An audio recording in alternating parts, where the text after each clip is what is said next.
مملکت سعودی عرب کی اردو نشریات ہیں۔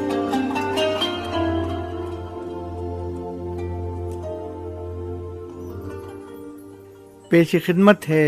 ہفتے وار پروگرام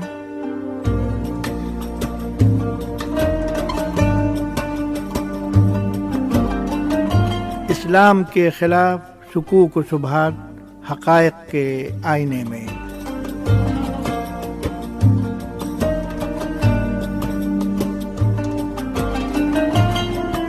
ترتیب و پیشکش ڈاکٹر شعیب نگرامی۔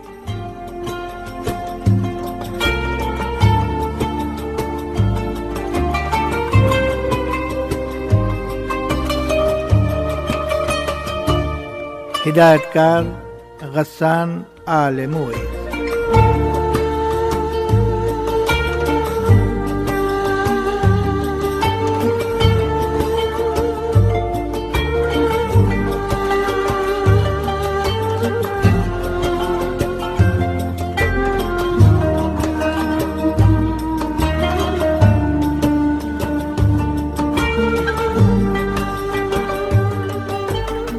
بسم اللہ الرحمن الرحیم۔ معزز سامعین، السلام علیکم ورحمۃ اللہ وبرکاتہ۔ علم و فکر کی تاریخ میں اس سے بڑی کذب بیانی، غلط ترجمانی اور متعصبانہ گمراہ کن رویے کی مثال ملنی مشکل ہے جتنی کذب بیانی اور افترا پردازی سیرت مطہرہ کے سلسلے میں مستشرقین کی تحریروں میں ملتی ہے۔ تعجب کی بات تو یہ ہے کہ بعض مستشرقین جو بذو میں خود اسلامی علوم کا اپنے آپ کو ماہر تصور کرتے ہیں اور اپنے آپ کو غیر جانبدار ہونے کا دعویٰ کرتے ہیں، وہ جب قرآن کریم اور احادیث نبویہ اور سیرت نبوی کے موضوعات پر آتے ہیں تو معلوم ہوتا ہے کہ ان کو صلیبیت یا صہیونیت کا کرنٹ لگ گیا، اور پھر ان پر ایسی سرسامی کیفیت طاری ہو جاتی ہے جس میں وہ نبی رحمت صلی اللہ علیہ وسلم کی کردار کشی کے لیے اپنے قلموں کی کمانیں سنبھال لیتے ہیں۔ ان افطرا پردازیوں میں اس وقت رحمت عالم پر جنگی مزاج ہونے کا الزام ہے۔ مغرب کی حالیہ اسلام دشمنی اور رحمت عالم صلی اللہ علیہ وسلم کی کردار کشی کی مہم کی بنیادیں نوت کے، ہیملٹن، گب، گولڈ زہر، جوزف ساخت، ولیم میور نامی مستشرقین کے کذب و افطرا کے دفتروں پر ہے۔ کذب و افطرا اور دل آزاری کی اس نامراد مہم نے سیرت مطہرہ کے ان روشن اور تابناک گوشوں کو جان بوجھ کر نظر انداز کر دیا جو آج بھی دکھی انسانیت کے لیے تریاق ہیں۔ ہم یہاں قند مقرر کے طور پر رحمت عالم صلی اللہ علیہ وسلم کی سیرت طیبہ کی کاملیت اور جامعیت کی انتہائی اختصار کے ساتھ نشاندہی کریں گے۔ معزز سامعین، انسانی تاریخ میں ہمیں بے شمار ایسی شخصیتیں ملتی ہیں جنہوں نے آنے والوں کے لیے اپنی اپنی زندگیاں بطور نمونہ پیش کرنے کی کوششیں کی۔ ان شخصیات میں بڑے بڑے فاتح اور سپہ سالار ہیں جنہوں نے اپنی تلواروں کی نوک سے دنیا کے جغرافیے کو بدل ڈالا، لیکن کیا انسانیت کی فلاح و بہبود کے لیے انہوں نے کوئی نمونہ چھوڑا؟ دنیا میں بڑے بڑے شاعر بھی پیدا ہوئے، لیکن خیالی دنیا کی یہ شہنشاہ عملی دنیا میں بالکل ناکارہ ثابت ہوئے۔ اسی لیے افلاطون نے اپنی مثالی جمہوریت میں ان کے لیے کوئی جگہ نہ رکھی۔ ارسطو نے فلسفہ اخلاق کی بنیاد ڈالی اور وہ دنیا کی مختلف یونیورسٹیوں میں اس کے ایتھکس پر بہترین لیکچر دیے جاتے ہیں، اور علمی درسگاہ میں ایتھکس کے بڑے بڑے لائق اساتذہ ہیں، مگر ان کے علم و اخلاق کے فلسفیانہ رموز اور اثر کا دائرہ حال ان کی درسگاہوں کے چہار دیواری سے کبھی بھی آگے نہ بڑھ سکا۔ بابل کے سب سے پہلے قانون ساز بادشاہ حمورابی کی قانونی دفعات مدت ہوئی مٹی کے ڈھیر میں دفن ہو گئیں۔ فرعون کا انا ربکم الاعلیٰ کا نعرہ اپنی موت آپ مر گیا، اور وہ رومن لا جس نے حضرت عیسیٰ علیہ السلام کو بھری عدالت میں گنہگار ٹھہرایا تھا، صدیاں گزر گئیں بلکہ وہ بالکل ہی ختم ہو گیا۔ مکے کے ابو جہل، ایران کے کسریٰ اور روم کے قیصر کا دبدبہ اور حکومتیں، یہ سب کے سب مٹ گئیں، لیکن رسول رحمت محمد ابن عبداللہ صلی اللہ علیہ وسلم کا پیغام تا قیامت کے لیے باقی ہے، کیونکہ آپ صلی اللہ علیہ وسلم پوری انسانیت کے لیے آخری پیغمبر بنا کر مبعوث فرمائے گئے تھے۔ آپ صلی اللہ علیہ وسلم خاتم الانبیاء ہیں۔ آپ صلی اللہ علیہ وسلم ایسی شریعت لے کر تشریف لائے جو کامل تھی اور جس کی تکمیل کے لیے پھر کسی دوسرے کو نہ آنا تھا۔ اخلاقی اور تہذیبی قدرے ہر مذہب کی تعلیمات کا اٹوٹ حصہ ہیں۔ جرمنی کے مشہور فلسفی آرتھر شوپنہار نے لکھا ہے کہ اخلاقیات کا واعظ کہنا آسان ہے، مگر مذہب کی اعلیٰ اقدار کے بغیر آپ انہیں مؤثر نہیں بنا سکتے ہیں۔ دنیا کے سارے مذاہب، ساری تہذیبیں اور سارے مسلح کم از کم نظریاتی طور پر اس بات پر متفق ہیں کہ انسان سب سے زیادہ قیمتی چیز ہے۔ ہر مذہب کا انسان، ہر ملک و شہر کا انسان، ہر برادری و نسل کا انسان، ہر قابلیت اور صلاحیت کا انسان اللہ رب العزت کی مخلوق ہے،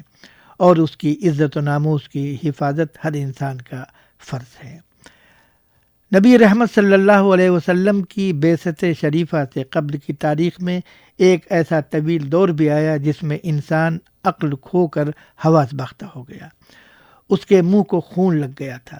اسے کھانے میں وہ مزہ نہیں آتا تھا جو انسان کا خون بہانے میں مزہ آتا تھا۔ وہ انسان اور انسانیت کا محافظ بن گیا، اور جو رہزن اور حملہ ور تھا وہ پاسبان اور چوکیدار بن گیا، اور جو قاتل تھا وہ معالج اور تیماردار بن گیا۔ دنیا کی اس زبوں حالی میں نبی رحمت صلی اللہ علیہ وسلم کی بعثت شریفہ بڑی اہمیت کی حامل تھی، کیونکہ آپ صلی اللہ علیہ وسلم نے توحید خالص کی بنیادوں پر انسانیت، تہذیب و تمدن، علم و فن اور تعمیر انسانیت کا ایک نیا دور شروع کیا جو تاریخ انسانی کا سب سے سنہرا دور ہے، اور جو تعصب کی عینکیں پہنے ہوئے مغرب کے لوگ ہیں انہیں یہ نظر نہیں آتا۔ محترم سامعین، ہم رحمت عالم صلی اللہ علیہ وسلم کی لائی ہوئی چند ان اقدار کی نشاندہی کرتے ہیں جن کی اس وقت کے عالمی منظرنامے کو شدید ضرورت ہے، اور جو مستشرقین کی جانب سے نبی رحمت صلی اللہ علیہ وسلم کی کردار کشی کی مہم کا مسکت جواب بھی ہے۔ نمبر 1، امن اور اخوت و محبت اسلامی اقدار میں بڑی اہمیت کی حامل ہے۔ اسلام انسانی زندگی میں امن کا خواہاں ہے۔ نظریہ امن کو اس نے السلام علیکم میں جگہ دی، جو امن و سلامتی ہی کا پیام ہے۔ انسان اپنی اندرونی اور بیرونی دنیا میں امن اسی وقت قائم کر سکتا ہے جب کہ وہ ذلیل جذبات اور رذیل رجحانات کا درپے نہ ہو۔ قرآن حکیم ان لوگوں کی مذمت کرتا ہے جو زمین میں فتنہ و فساد پھیلاتے ہیں۔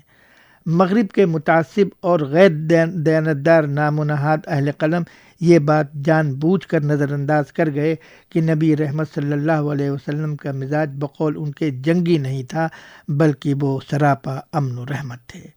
اور اسی کے لیے انہوں نے اپنی حیات مبارکہ وقف کر دی تھی، اور اسی امن و محبت کے پیغام کی وجہ سے آپ صلی اللہ علیہ وسلم کو ستایا گیا،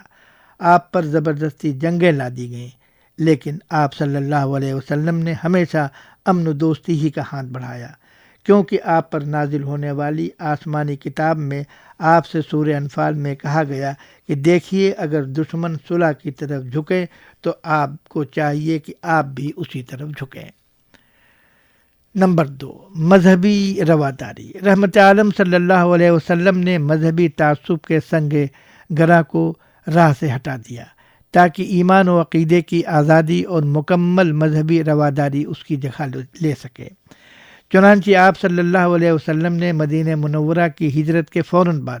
مدینہ کے یہودیوں کے ساتھ ایک معاہدہ کیا جس میں انہیں آزادانہ اور پرامن ماحول میں اپنے مذہب پر عمل کرنے کی بنیادی حقوق کی ضمانت دی گئی، اور پھر ہجرت شریفہ کے 6 سال آپ صلی اللہ علیہ وسلم نے کوہ سینا سے متصل سینٹ کیتھرین کے پادریوں اور عیسائیوں کو ایک فرمان عطا فرمایا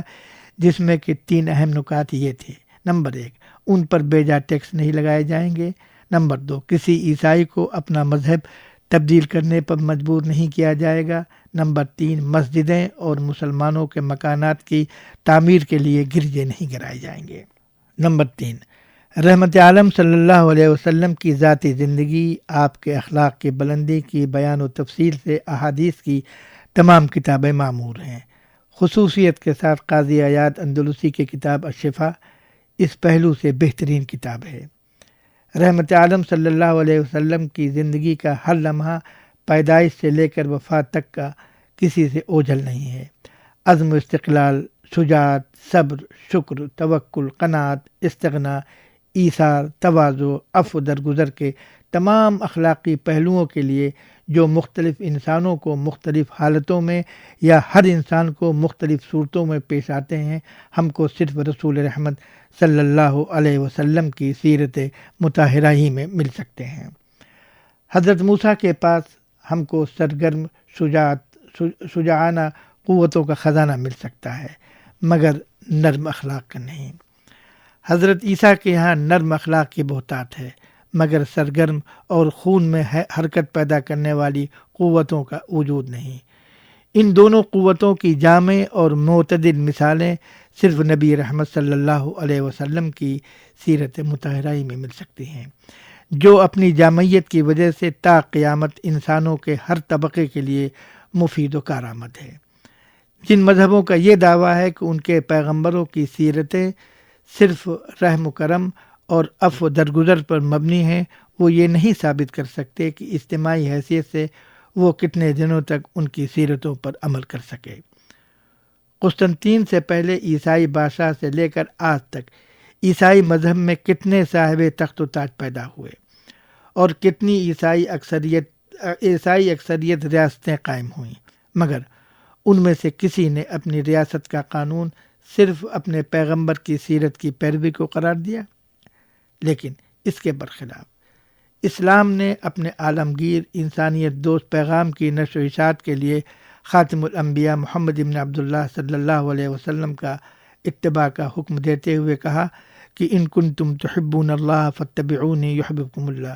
کیونکہ نبی رحمت صلی اللہ علیہ وسلم کی کامل اور جامع ہستی جو اپنی زندگی میں ہر نوع، ہر قسم، ہر گروہ اور ہر صنف انسانی کے لیے ہدایت کی مثال مل سکتی ہے، اور ایسی ہستی دنیا کی عالمگیر اور دائمی رہنمائی کا کام کر سکتی ہے۔ نمبر 4، سیرت نبوی پر ایک قدیم اور غیر معروف کتاب الدین و الدولہ ہے، جس کے مصنف ایک نو مسلم عیسائی علی بن ردین الطبری متوفی ہجری 274 میں انہوں نے اس کتاب کی ابتدائی 7 ابواب میں دعوت توحید خالص اور رحمت عالم صلی اللہ علیہ وسلم کے اخلاق حمیدہ اور آپ کے صبر استقلال اور عفو درگزر کا بڑی تفصیل کے ساتھ ذکر کیا ہے، جس کے مطابق مہر و محبت کے اس پیغمبر کو اپنا نبی بنا کر بھیجنے والے خالق کون و مکان نے اسے وما ارسلناک الا رحمت للعالمین کے الفاظ سے مخاطب فرمایا، اور پھر دنیا نے دیکھا کہ اس نے مصائب و مشکلات کے ناقابل قیاس مرحلوں سے گزر کر پورے عالم کے لیے باران رحمت بن کر انسانیت کی سوکھی ہوئی کھیتی کو گل و گلزار بنا دیا۔ طائف کے تکلیف دہ حالات اور فتح مکہ کے بعد الیوم یوم الرحمہ کا اعلان کرنے والا کیا ایک جنگی مزاج والا ہو سکتا ہے؟ اور پھر حجۃ الوداع کے موقع پر اپنے خطبے میں مساوات انسانی کا اعلان کرنے والا خاکم بدہن کیا دہشت گرد بھی ہو سکتا ہے؟ محترم سامعین، رحمت عالم صلی اللہ علیہ وسلم کی کردار کشی کرنے والے اور ان کے اخلاق حمیدہ کی طرف انگلیاں اٹھانے والوں کو چاہیے کہ وہ اپنی قدیم و جدید تاریخ کے اوراق پلٹ کر دیکھیں، یونان اور رومن امپائر کی سیاہ تاریخ اور پھر ان کا عبرتناک انجام سے ان انسانیت دشمنوں کو سبق لینا چاہیے، اور انہوں نے مفتوحہ قوموں کے ساتھ صلیب کے سائے میں کیا کیا کیا وہ تاریخ کے اوراق میں محفوظ ہے، اور پھر 19ویں اور 20ویں صدی اور 21ویں صدی میں ان تہذیب اور انسانیت کا دم بھرنے والوں نے کیا کیا کیا اور کیا کر رہے ہیں، کیا وہ کسی سے مخفی ہے؟ محترم سامعین، اسی کے ساتھ ہمارے آج کے اس پروگرام کا وقت ختم ہوتا ہے۔ اگلے ہفتے تک کے لیے میں آپ سے اجازت چاہوں گا۔ والسلام علیکم ورحمۃ اللہ وبرکاتہ۔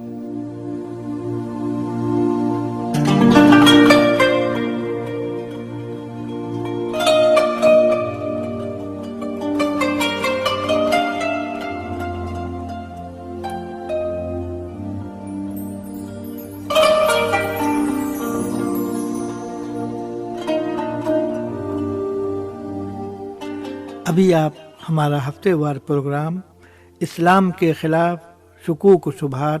حقائق کے آئینے میں ڈاکٹر شعیب نگرامی سے سماعت فرما رہے تھے۔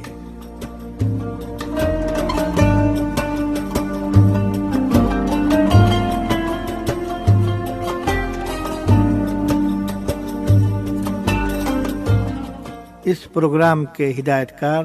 غسان آل مویز ہیں۔